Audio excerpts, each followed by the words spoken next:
നമസ്കാരം. സ്പീക്കർ സ്ഥാനം ഏത് രീതിയിലും പ്രതിപക്ഷത്തിന്റെ കൈകൾ വരാൻ വേണ്ടി അവർ ശ്രമിക്കുകയായിരുന്നു. BJP ഒരു കാരണവശാലും വിജയിക്കാതിരിക്കാൻ അവർ കുതന്ത്രങ്ങൾ പയറ്റി നോക്കി. ആ കുതന്ത്രം അപ്പാടെ നരേന്ദ്രമോദി തകർത്ത് കയ്യിൽ കൊടുത്തു. സ്പീക്കർ സ്ഥാനത്തേക്ക് TDP സ്ഥാനാർത്ഥിയെ ഇന്ത്യ സഖ്യം പിന്തുണയ്ക്കുമെന്നാണ് ഇന്ത്യ സഖ്യം പറയുന്നത്. അങ്ങനെ സംഭവിച്ചാൽ, അതായത് ഇന്ത്യ സഖ്യം TDPയെ പിന്തുണച്ചാൽ BJP NDAയിൽ നിന്നും TDPയെ തൂക്കിയെടുത്ത് പുറത്തെറിയും. അതിൽ യാതൊരു സംശയവുമില്ല. നിലവിലില്ലാത്ത സ്ഥിതി പരിശോധിക്കുമ്പോൾ JDU സ്പീക്കർ സ്ഥാനത്തേക്ക് BJPയെ പിന്തുണയ്ക്കുമെന്ന് വ്യക്തമാക്കിയിട്ടുണ്ട്. ഇതിനു പുറമെ ലോക്സഭയിൽ 4 അംഗങ്ങളുള്ള TDPയുടെ പ്രധാന ശത്രുവായ YSR കോൺഗ്രസും BJP സ്ഥാനാർത്ഥിയെ പിന്തുണയ്ക്കും. ലോക്സഭയിൽ 4 രാജ്യസഭയിൽ 11 MPമാരുള്ള YSR കോൺഗ്രസുമായും ഇപ്പോഴും ഒരു ബന്ധം BJP നിലനിർത്തുന്നുണ്ട്. TDPയുടെ കാര്യത്തിൽ BJPക്ക് വലിയ ഉറപ്പില്ലാത്തത് കൊണ്ടാണ് TDPയെ അവർക്ക് വിശ്വസിക്കാൻ BJPക്ക് പറ്റില്ല.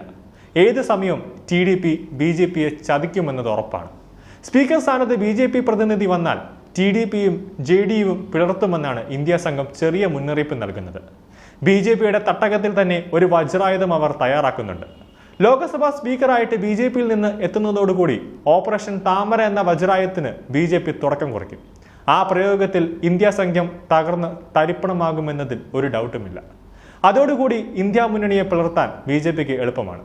ED, CBI തുടങ്ങിയ കേന്ദ്ര ഏജൻസികളെ ഉപയോഗിച്ച് പ്രതിപക്ഷ പാർട്ടി നേതാക്കളെ അറസ്റ്റ് ചെയ്യാനും BJPക്ക് എളുപ്പമാണ്.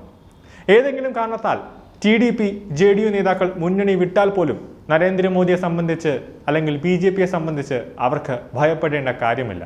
അതിനുള്ള മുൻകരുതലുകൾ അധികാരം ഏൽക്കുന്നതിന് മുമ്പ് തന്നെ മോദിയും അമിത്ഷായും ഉറപ്പുവരുത്തിയിട്ടുണ്ട്.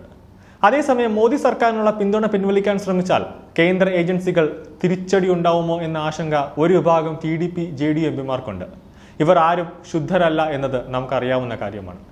എങ്ങനെ പോയാലും ഇന്ത്യ സംഘത്തിന്റെ കാലാവധി 6 മാസത്തിനുള്ളിൽ അവസാനിക്കുമെന്നത് ഉറപ്പാണ്.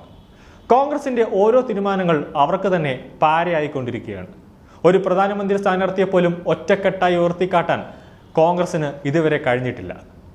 ഇന്ത്യ മുന്നണിയിൽ ചേരുന്നത് ആത്മഹത്യാപരമായിരിക്കുമെന്ന മുന്നറിയിപ്പും JDU, TDP MPമാർ നേതൃത്വത്തെ അറിയിച്ചിട്ടുണ്ട്.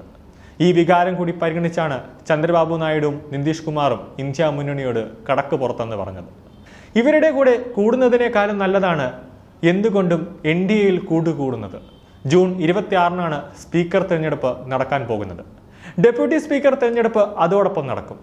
ഡെപ്യൂട്ടി സ്പീക്കർ പദവി പ്രതിപക്ഷത്തിന് നൽകണമെന്നാണ് ഇന്ത്യ സംഘത്തിന്റെ ആവശ്യം. എന്നാൽ സ്പീക്കർ തെരഞ്ഞെടുപ്പിൽ മുന്നണിയിൽ ഭിന്നത ഉണ്ടാക്കാൻ ശ്രമിച്ചാൽ പ്രതിപക്ഷത്തിന് ഡെപ്യൂട്ടി സ്പീക്കർ പദവി നൽകേണ്ടതില്ല എന്ന നിലപാടിലാണ് മുതിർന്ന BJP നേതാക്കൾ. കൂടുതൽ വാർത്തകൾ അറിയുവാനായി ഈ ചാനൽ സബ്സ്ക്രൈബ് ചെയ്ത് ഫോളോ ചെയ്യുക.